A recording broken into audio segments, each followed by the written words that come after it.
All right, folks, this is Laerun with the Fantasy Grounds Academy, and I have a couple guests here today, some special guests. I have Elwhynn here from the Pug server Discord, and I have Greg, also known as G-Rex. He is also the Smiteworks, the organized play coordinator for Adventure League, Pathfinder Society, and so forth. So we're going to go down some topics that we wanted to talk about in relation to finding games, DM mentorships, Adventure League registration, sign up, and all these other resources that would be applicable to this community for Fantasy Grounds. So I don't know which one of you'd like to go first, but I'm going to go back to our chat and take a look at the topics that we had laid out. So it looks like, let's see. All right, so from a user perspective, I'm going to ask each one of these guys to kind of paraphrase their own interpretation. So, if you're new to Fantasy Grounds or anything like that, like how would I learn to use the program, or how do you find a damn game, or what do you need to play?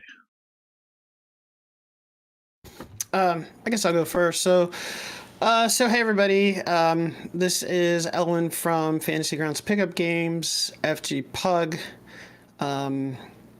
We're a Discord community that is focused on providing a place for game masters and players to come together and play games.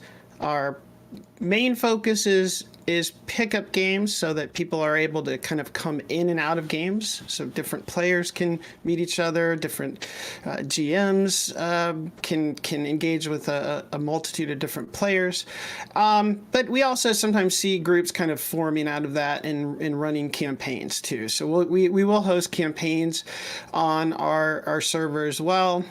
But even when we do that, we tend to open up guest seats. Like if we have a regular player missing, we'll offer up a guest seat to somebody in the community. And I can talk a little bit more details kind of about the group and how do you find a game and that kind of thing.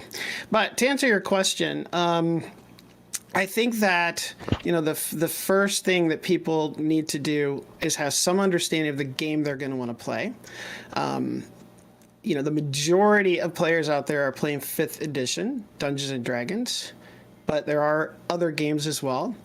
And our group is open to all of those games. We only require, it's a Fantasy Grounds run game, that's it. And I think Greg will kind of speak to the same on some of the activities on organized play. It's not just Dungeons and Dragons, but that's definitely where the majority of interest and activity is. That's the reality. So I think the first thing a person who's interested needs is to get some basic understanding of the game and how it's played. You can get online the SRD for free and read about that for basic rules of the game. And another good idea is to check out some streams. So one of the things that I did when I got back into Dungeons and Dragons and joined in with 5th edition was I watched some games, and I watched them on Fantasy Grounds online, and that kind of helped. And then you have options for education, right? So especially on the tools, especially on Fantasy Grounds, that's where I think Fantasy Grounds Academy does a great job of offering that. And Laerun, you can certainly talk probably more of those details, but offering live training classes on a scheduled basis and also having recordings available on YouTube that people can join. And then I think after you get a little bit of that background done, and you don't have to be perfect, you don't have to know all the rules, you don't have to know everything about Fantasy Grounds, you get into a game and you kind of learn by doing. I would never expect somebody coming in to a game to just know everything from the get-go.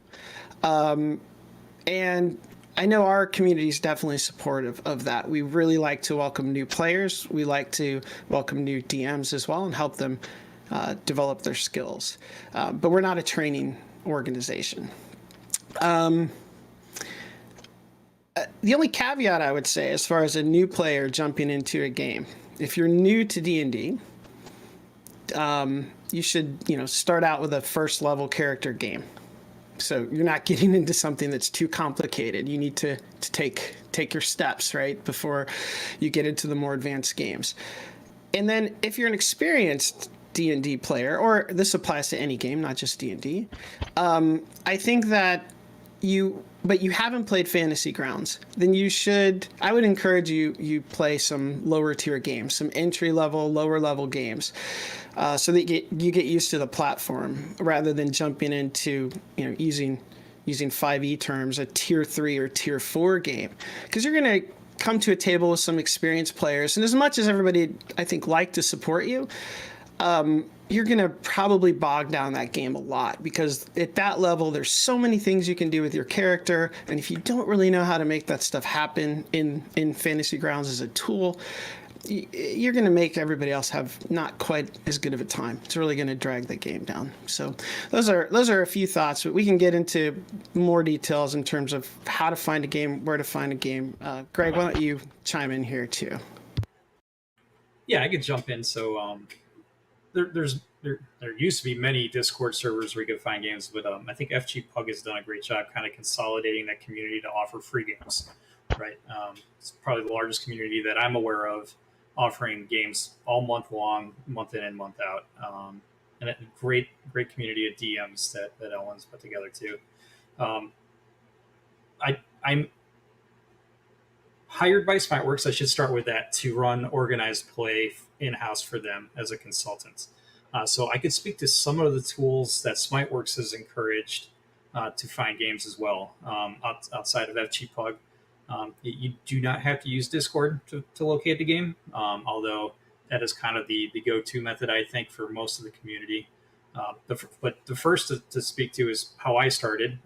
It was to run games for my friends that I already had in real life. I didn't need to find players or GMs. We had each other already, right? So I started with a Fantasy Grounds standard license, and my friends bought standard licenses, and I wasn't involved for the community for years because we just kind of played D&D together in our own insular world, which I probably suspect it could be over half the user base, which is great. That's, if we look at like a friendly local game store model, most of what they sell are for people that play at home. They don't actually play in their store. And I'm going to touch on FLGS a few times probably during this symposium, because it's kind of the model that I run our organized play game days under. But for those that are interested in finding games, Smiteworks will probably tell you to use, or they'll tell you, they will recommend that you check out their Discord server as well. They have a looking for group or looking for player channel on their Discord. They also have a forum that is pretty active. We do have organized play posts up there too. You're not required to find a community and stay with that community. You could be across several communities or run your own Discord server and stuff. Pros and cons to all that, and I definitely answer questions to that. There is no right way to find a game. There's almost the problem is there's too many ways to find a game, I think, and that's kind of one of the things we're trying to alleviate is trying to centralize where you can find free games and find a great community, and get some games in on Fantasy Grounds. You made a good point about the Fantasy Grounds Discord. That's probably where I recruited my first group of players for a campaign. And I also, as a player, joined campaigns there. And I think that's a great option. I think one of the things when you're I was very interested in developing my skills and experience and being engaged with different people so that I could see what different people do. And so that was one of the drivers for me that got me involved in FG Pug and really focused on growing it. The benefit to doing the Pug games, I think, is that you're committing to a single session of a game. So you might be trying out different DMs and meeting lots of different people, and you might then figure out who you match with. Potential risk, it may work out great, but potential risk of signing up for a campaign on Fantasy Grounds where you don't know the people, right, is that it may not work out. I mean, okay, I guess so what, you could leave, right? But it's kind of nice to have the opportunity to just sort of test the waters with people and play. And that's where I some of the folks that play in one shots end up forming, relationships with each other, trust level with each other, or just, they enjoy each other's playing styles, and so they may get together and play on a more regular basis. Yeah, I totally agree. Matter of fact, I started a AL when COVID started. I made a post on the forums to do a season 5 tier 1 game, because at that time Wizards of the Coast had just released a bunch of free modules due to COVID lockdowns. Right? I don't know if anybody remembers those giveaways. That ended up being my D&D campaign group for the next 2 years. Like, after we were done with the AL, the same 6 guys that were in there, 5 of them were in my campaign that I started about later that summer. So it's always great to just find a free pickup game, mingle with people, and then if you click, then you could talk on the side about starting a campaign and committing to each other, and not really worry about somebody ghosting on you. That's cool. So maybe I'll give just a little bit more info about our group.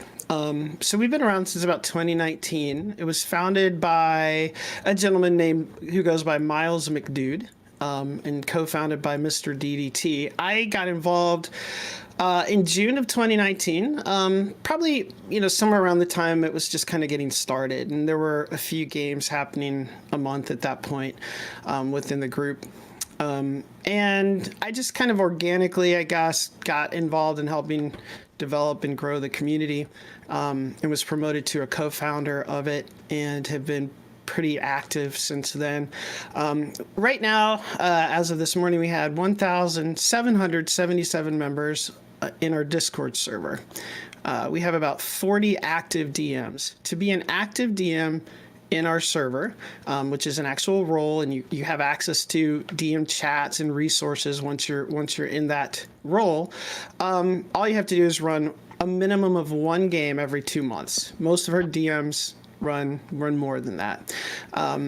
And among that crew of DMs, we've got people from all over the world, from Australia, from Europe, France, everywhere, really. And some of them are involved in the virtual Dnd Weekends, which is another place you can find games. It's the official virtual Dnd Weekends that Baldwin Games does. There are usually some fantasy ground tables there. They're active in other cons, and several of them also support the monthly official Fantasy Grounds or Smiteworks AL event that Craig puts together. And also some of our DMs have published work. So we have DMs who have authored adventures, including Haunted Wolf and the Eye of Ching, Tom McVeigh, and Zardak. We have 5 administrators on the server that help support us. It's Darkslide, Eye of Ching, Matt Jam, Tom McVeigh, and Zardak. And in terms of what we do, looking at last year, we ran about an average of 91 games per month, and we had about 59 individual DMs or GMs that were running a game, 1 or more games, and about 440 individual players participated with us in games. So we're looking to, continue to support that, grow it, help players in DMs or GMs to develop, and we're open to, as I said, any of the systems that run on Fantasy Grounds. I can share a little bit about where to find us, Laerun, if that. Yep, I can do that. Next thing to do. Yeah, I have it in a symposium text, and I will also put it out on the description at the end of the video too. If I screen share, will that mess with you at all? If I pull up don't the know. Website? I don't know. We'll give it a shot. Let's see if that works.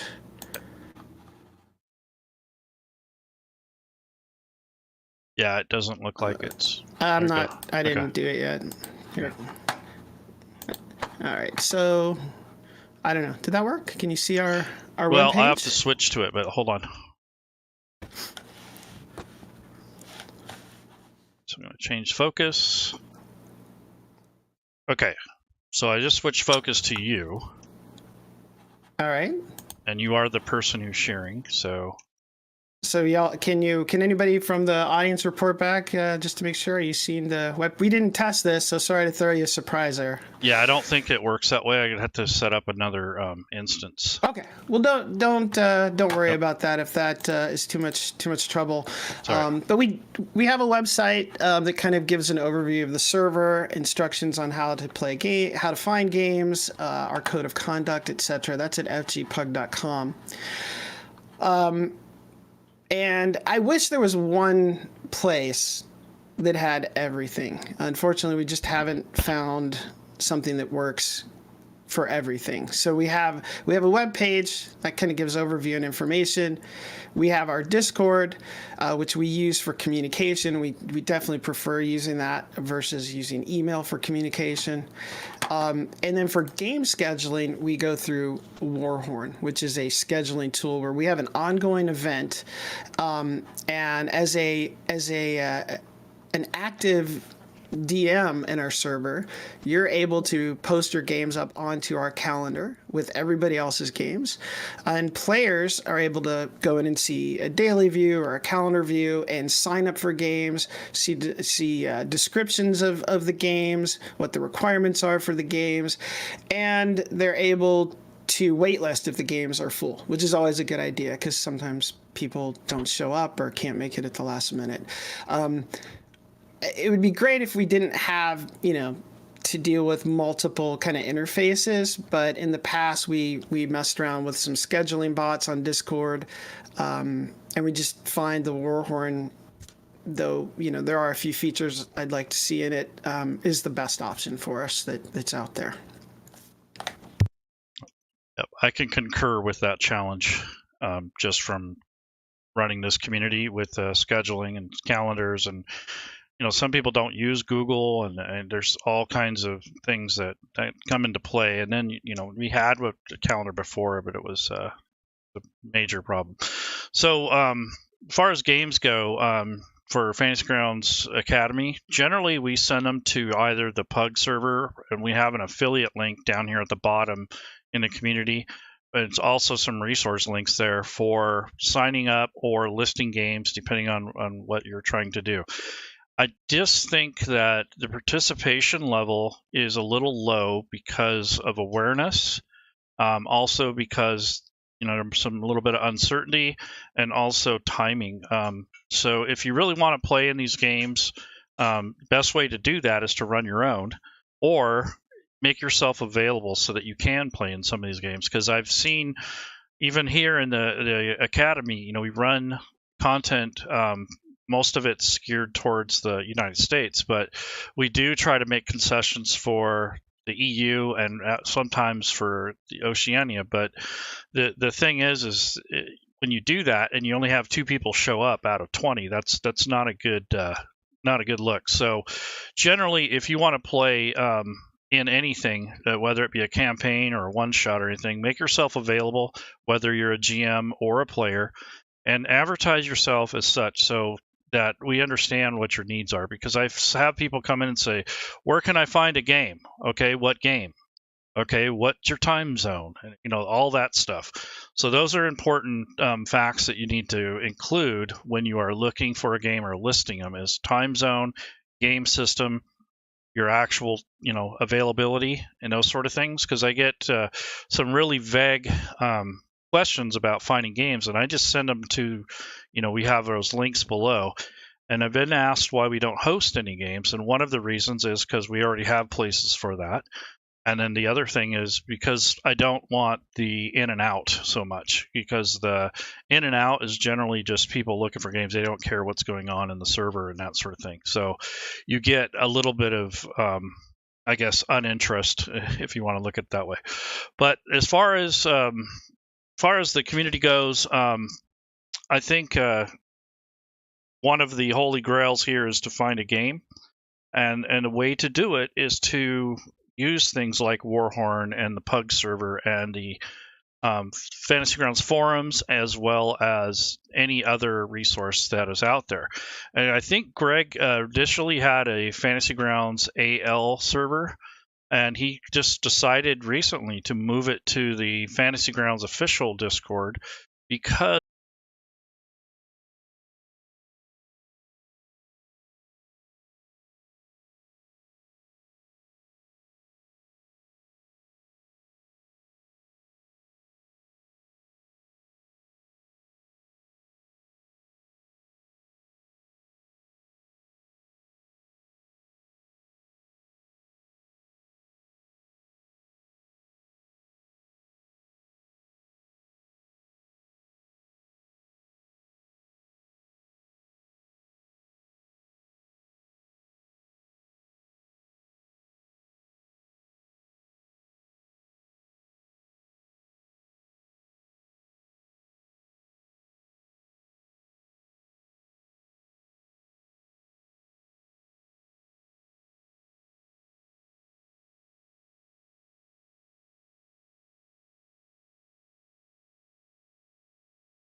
what the program kind of faded away. Violet ended up going to grad school, so she is on a academic leave of absence for now. I was asked in January of this year, because I was a volunteer event organizer for that. I was asked by Smiteworks if I wouldn't mind picking that program back up. And I kind of countered and said, I'll do it. We really need to have a Paizo organized game day too. I'm a big Starfinder guy, and I think there's, and I know there's a large enough community to justify doing a game day for that. So what we do is, the second Saturday of every month is a Starfinder and Pathfinder Society game day. We do 4 slots during the day. It's just like a mini convention, and then we're done. We don't play at all for the rest of the month. And then on the fourth Saturday of the month is an Adventures League game day, where we have 4 time slots run throughout the day. And we do our best to cover down on a global community. So we'll start at 7:30 Eastern time zone, and then on a Saturday, that's me Eastern, and then it ends at 1 a.m. Sunday morning. So long days. I'm sitting at my computer watching games going for 15 hours or so, but it's fun.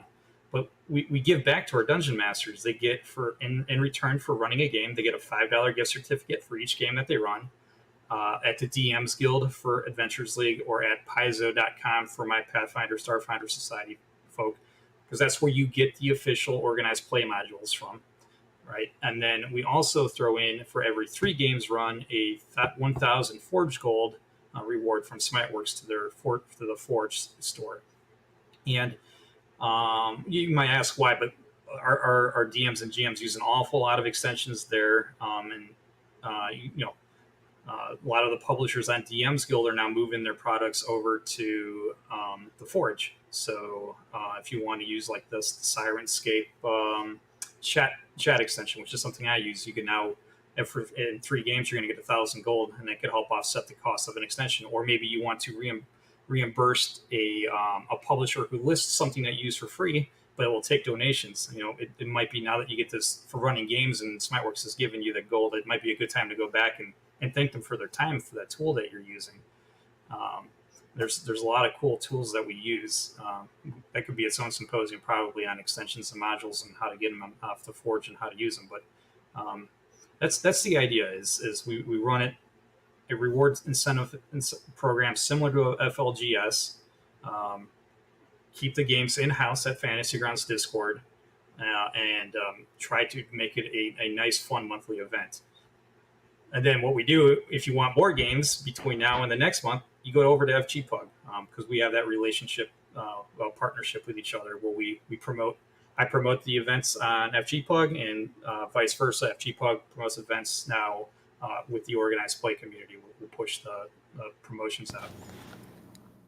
Yeah, I think that's a good point. We all consider ourselves affiliates, and we always are cross promoting each other. So people show up at FG Pug and ask, "Hey, where can I get training on Fantasy Grounds?" Right? And we point them to FGA.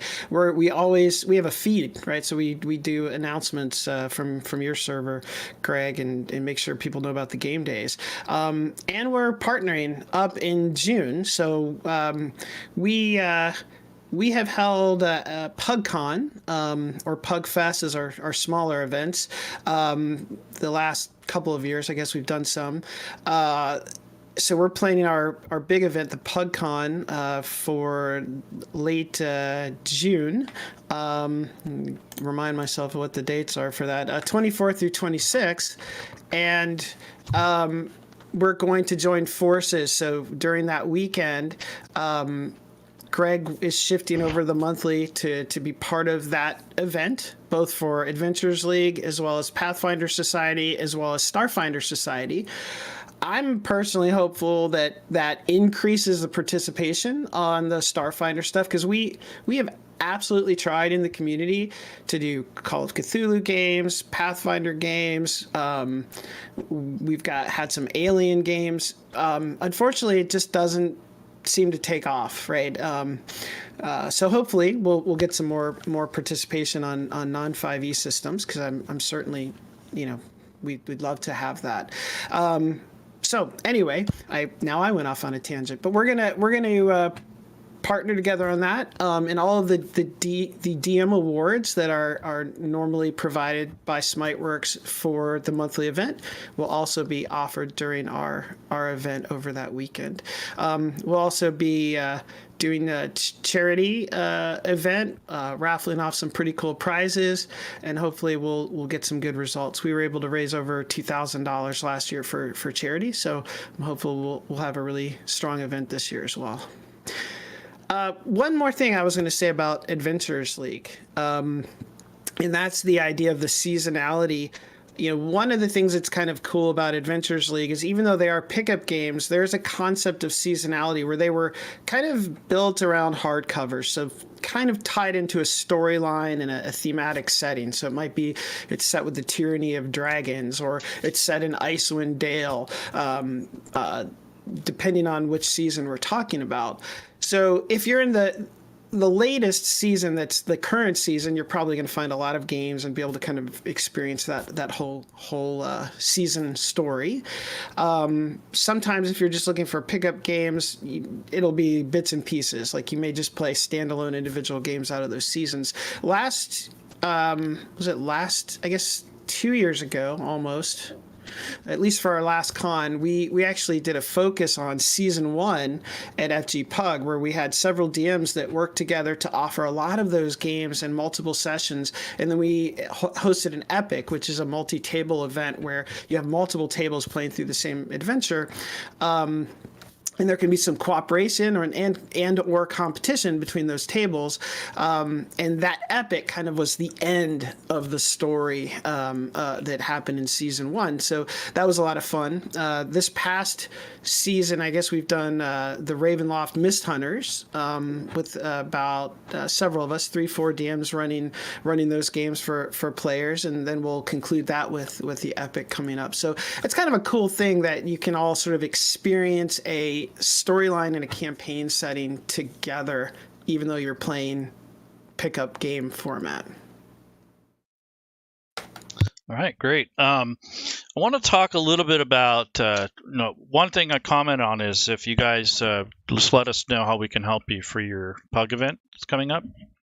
It'd be nice to set up some training sessions. We do it anyway, so it's not anything new to us to train. But if you have any specific needs, just let us know how we can support you there.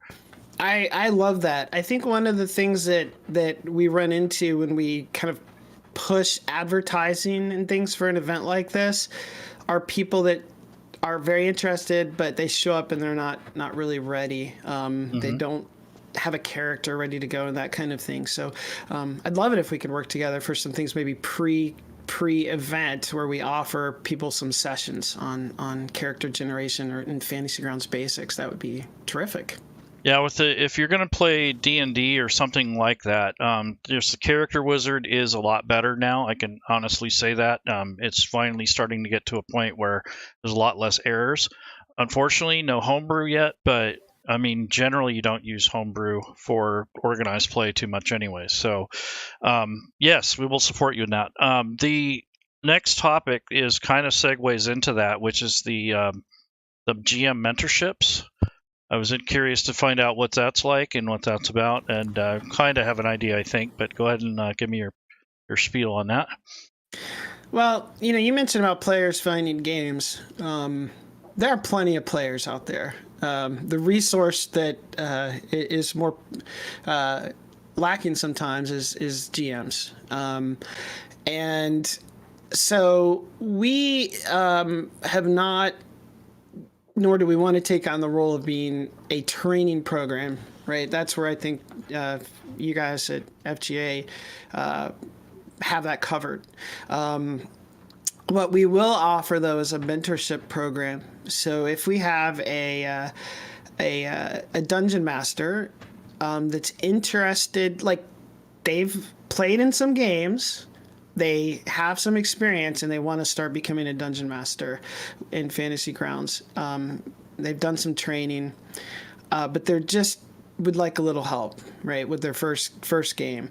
We'll assign a mentor to them that'll just volunteer, and we'll support them to put together and run their first game at FG Pug. I'd say ideally we've been trying to do that as an Adventures League game, but it's not a hard requirement. I would just encourage that just because of what we talked about earlier, that so many people are doing that, right? But yeah, so we've done that. It's been successful. We're not asked to do that a lot. Originally, I started as a quarterly program, but there wasn't that much demand. So now it's just kind of on demand. So if somebody wants to do that, they can contact the admin team, and we'll reach out to our pool of DMs and ask for somebody to pair up, help them pick an adventure, do some sessions together, prepping it, and then the DM will kind of show up to a system as needed at game time. Sounds like I need to register to be a GM for AL. Yeah, come on over. We'd love to have you. Yeah, I don't normally do AL, but it's definitely changed to where I like it. Before it was a lot more strict. They had a lot more rules. It's really loose now. It's not as not as strict. So the next thing is we also kind of offer mentorships in our Discord as well.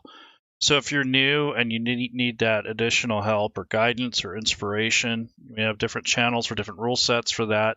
And we also do, I at least do 3 or 4 classes a month related to GM topics. And we also cover things for developers and for publishers and such. But generally, our focus is GMs. Players do come to get character creation training or just kind of get some familiarity with the rule sets, but generally we cater to DMs, content creators, publishers, and that sort of thing. Let's see. So the next topic,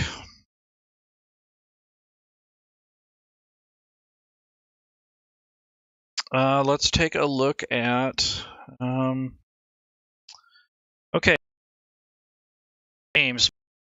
Let's rewind here, talk about this affiliation and partnership. So we kind of have an unspoken agreement, and I think we could make that agreement today. So my agreement is that I pledge to support either of you, either myself or whoever is on board with that, in whatever you guys want to do in regards to training or getting people familiar with the rule set. And you guys have already kind of, Greg's already administrator, so he's already participating. But to have that backup is important because you can't really run a community successfully without support. And a lot of this stuff's free, so it's not like we're getting paid or getting big dividends or kickbacks from everybody. So all this stuff is donated time. So if you guys are willing, I'll definitely recommit or reiterate the fact that Fantasy Grounds Academy is here to stay. We are here to support the community, and if you guys are doing the same thing, we're practically on the same page. So you have my support, and anyone that follows that notion, definitely do that. So that's my bid on that. I don't know what you guys will have to say, but it's the unspoken agreement is kind of along those lines. We're kind of partnered up. We have your links down in the server, and we also have done other things in the past to kind of support each other. So, yeah, I could say on the behalf of the SmiteWorks, our intention, and I guess in this, triangle is to get really bottom line. We want more GMs running games, which I know Elwhynn has mentioned. That's what we want. We want to find a fun, safe place for players to find a game where they feel comfortable showing up. But we want to make sure that we recognize and acknowledge our game masters, and really kind of push them to feel comfortable running games for strangers, because that's how our kind of community works. Nobody really knows each other in person. Laerun and I, we've come to know each other over the last 2 years on a very personal level here at the FGA. And Elwhynn and I, we strike up a conversation about every other month or so, it seems like. But we need more GMs, and to get more GMs, we need to run more games, right? So I do. That's kind of where that relationship I have with the FG Pug is. hey, if I could advertise and ask for GMs to come run once a month a game, what your GMs will get from Smiteworks is hopefully a new adventure. AL and now Pathfinder and Starfinder Society adventures are $5 off the DM's Gold or Paizo website. They buy that adventure, and then they bring it back to FG Pug and they run it there for the community. And it's that's in their toolbox or their quiver, something they can always pull out and run again for more players, and just try to create this self perpetuation of growth where the GM we look. I'm not going to sugarcoat it. A Fantasy Grounds license is expensive, right? That's not something anybody could just. You really have to consider when your VTT where you're going to put your money. But if you put your money with Fantasy Grounds, what Smiteworks is saying is we're gonna support you if you run free games for our community, right? And we want to support that. And if you take advantage of this program and you take it somewhere else, then we're going to support that program too. We want that community to feel like they're supported. And it's this great three-way relationship that we're really building right now between FGA and making sure that the new Dungeon Masters and Game Masters get the support that they need for the learning, the technical side. And players could find classes just so they get familiarization with just the software, so they don't show up to a game day and have to learn on the fly or get frustrated and rage table flip, right? And they don't ever use Fantasy Grounds again. But that's the idea. I think on my end I just want to make sure that what small budget that we have to give to our GMs goes back to our community, and then we grow our community, and it's a healthy relationship and it's a healthy growth. We're converting new DMs on Fantasy Grounds GMs. So yeah, it's definitely an existing affiliation. If we look back at our website and our welcome section in our Discord, kind of giving people help and how to get started, we point to FGA, and of course we promote the monthly events. I think that. Where there's a little bit of a different approach between FG Pug and the monthly is a very organized, it's that day, it has these time slots kind of event, which is great. I mean, it's great to have. I mean, we have a similar approach when we do our Pug Con event, but the rest of the time, we strive to be just completely flexible, very DM self-driven. So other than run one game every 2 months, our GMs can run whatever system they want. They have the tools provided to them to schedule games whenever they want. They have the sign-up tools to help them get the players. They have the Discord to make it easier to communicate with players. They get their own text channel for their table. And our voice channels are created on demand. So like when you want to run a game, boom, you click the button and a voice channel gets created for your game. We also have high quality audio and video on the site because of our Nitro booster. So that's kind of a benefit to running with the community of FG Pug rather than just running on your own Discord server where you might not have that benefit. But Laerun, I think one thing that came to my mind in terms of even increasing our ways of partnering is that perhaps FGA doing your Game Master education and some mentoring, maybe we could think about some sort of a handoff potential there, where if from your your program, if somebody's getting to the point where they want to run games and they're introduced to the idea of both of these activities, FG Pug as well as the monthly, that there could be sort of a handoff for people that are interested, where you connect them with me or admins on FG Pug and with Greg, and we kind of get them engaged and pull them in and get them involved right away. I think that'd be a cool thing we could add. Okay. Yeah, I don't have a problem with that. Initially, we went into, training people just so they can run their own campaigns.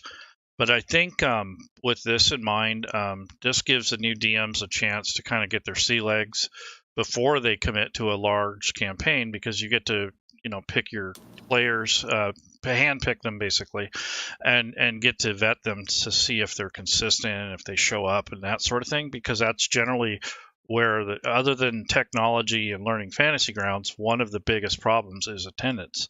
So when you run Adventure League games or one-shots or anything like that, you kind of get a feel for where the community is, and you get an idea of who you would actually want to invite to a long-term campaign. So I think that's an important step in learning and digesting running games and such. Yeah, and doing some of these one-shots and pickup games, it's beneficial for the game master because you can meet different players. Also, you can play in some games because that gives you the benefit of seeing how some other people are running games, and you may pick up some ideas from them. But you didn't have to commit to a campaign; you just went to one game, right? So it's not that big of a commitment. And it's beneficial for the players too. So if you think about it, we have a big pool of players. They get to experience different DMs and figure out which games they may want to sign up for on a longer term basis. So it works well for both the players and the DMs. The other thing I found for myself is that running both pickup games and campaigns, it's real easy to fill spots if somebody drops from a campaign or something. I now have exposure to so many different players. A lot of people that know me have sat in my game. So, if I open up a seat, I think that I can find somebody, because there's a lot of people in the community that are going to see that post, that are going to say, oh, there's a spot in this game. I want to sign up for it. So it definitely helps keep the games full as well. Yeah, you get your face and your your reputation out there, and people start just kind of knocking on your door to play. That takes a little while to do, but it is something that, for longevity purposes, that's definitely a good thing. I got a thought on that before I lose the train of thought, if you don't mind. But running a game, just one game as a DM, is a great way to get introduced and expose yourself to, if this is going to be something you want to commit to, rather than trying to schedule an entire campaign and finding out that now maybe I don't want to DM a game and I let 5 or 6 people down. Hey, run that one shot. The players will appreciate that you're running a game. You do not have to be super FG user to do it. As long as they're rolling dice and having fun and enjoying their adventure, after that 3 or 4 hour game, then you can reflect if you want to continue running games. There's less anxiety overhead. I don't know if that's a real thing, but you don't have to worry about letting a community down, and it's a lot easier to get into running as a GM or a DM for the first time if you know it's just a one shot. Yeah. Right. So we recommend that. Just give it a shot. That's it. And you learn things. Like, I still learn things, and so players and GMs that come to these tables who have been around different tables, we all pick up little tricks. We find out things. Oh, you can do that in Fantasy Grounds. Like, for example, you can use a little modifier box and type in -215 and drag that over to your gold piece box on your character sheet, and it does the math for you. It'll update your gold piece. Like, it's just little tricks that people might not have realized, and you pick up on things like that. Also, just you may learn something about the rules of the game outside of Fantasy Grounds itself that you didn't realize. And I think the community has been really supportive about those things, kind of sharing learnings and helping each other out. That's another cool aspect of it. Yeah, one of the tips that I teach when I can remember it is the reverse damage. So, like, if you accidentally drop damage on the wrong target, like, how do you fix that as a player? One of my favorite tricks. Yes. Exactly.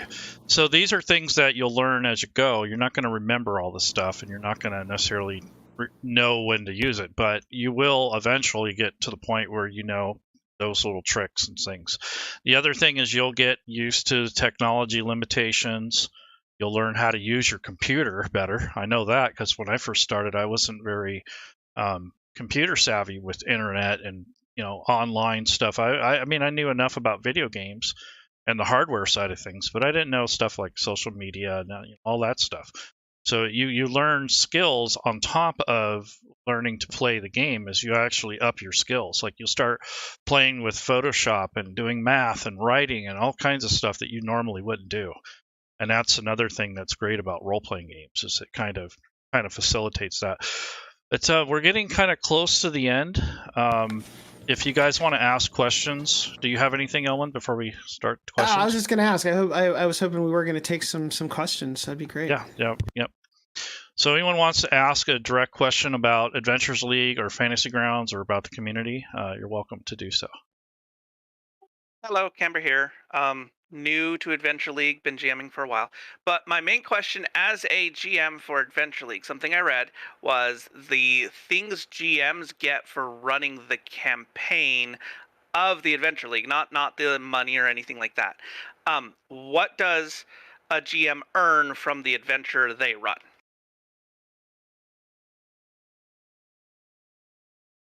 Do you want to take that, Greg, or? Say, I want to bring up the reference real quick, but both programs have a GM incentive program. So like Pathfinder, Starfinder Society, they're a little bit different animal. You have to log the game on a website, right? On the Paizo Organized Play website. And once you report your game, you assign awards to a player character that you own, and you get some kind of, there's all kinds of goodies. Adventurers League is a lot looser. Both the players and the GMs maintain their own Adventures League log, GM log, and I'm trying to rapidly pull up the incentive. I got it. If You got that it? helps. Okay. Yeah, if you want to just read it out, but go ahead and yeah. So as you said, AL is a lot looser. It's an honor system in terms of AL. You make a record of what you've done.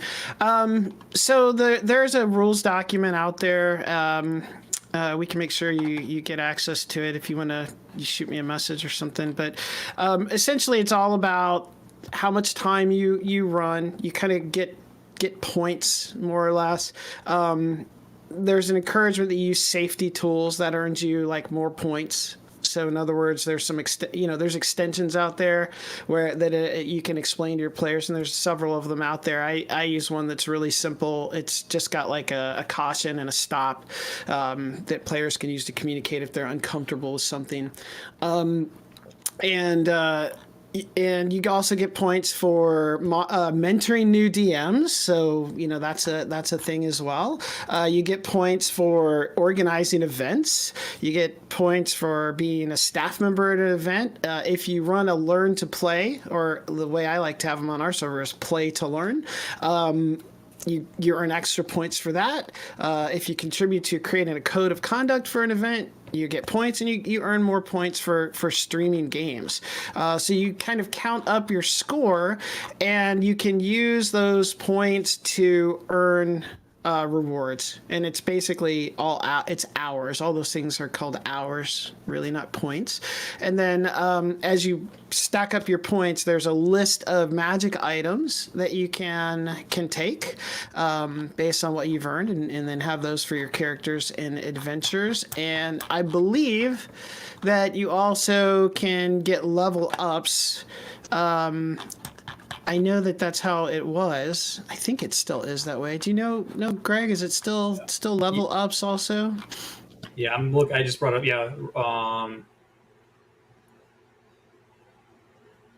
I'm looking at this. I'm looking at the one from October 31st. I don't think it's been updated since then, or August 31st rather. Yeah, that's the right one. Yeah. I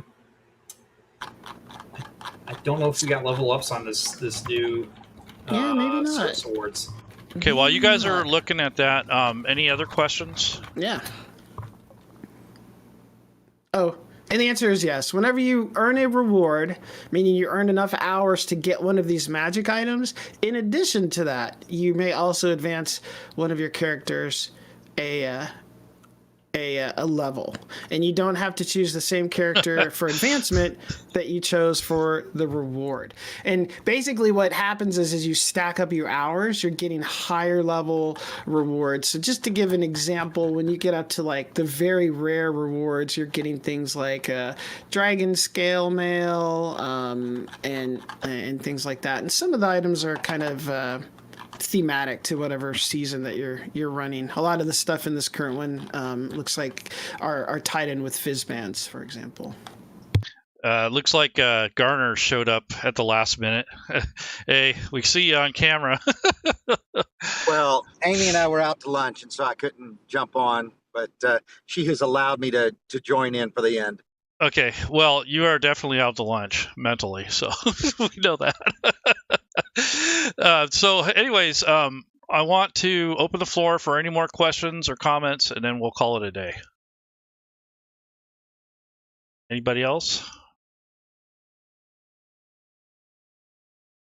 Okay, I think that's a wrap. So, I want to do this again, you guys. I think this should have happened probably a couple of years ago. So, we got a few comments in here where people didn't even know that Pug existed or these programs are out there. So obviously it's an awareness thing. You guys want to work on some social media posts with me? I can get